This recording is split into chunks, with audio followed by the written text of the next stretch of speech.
ভাই বিদেশ আইয়া যে কত কষ্ট করেন মানছে ও দেখানিও ভাই গো ফন্ডমালা থেকে রশি লাগিয়ে নামবো প্যান্ট করতো ঘরে প্যান্ট করতো বিল্ডিং হয় ফন্ডমালার উপরে আছে ওখান রশি লাগাই আবার বেল্ট লাগাই নামবো কত কষ্ট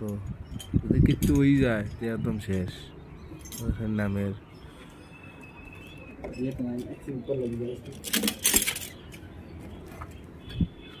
কত পরিশ্রম করো না বিদেশ বাড়ি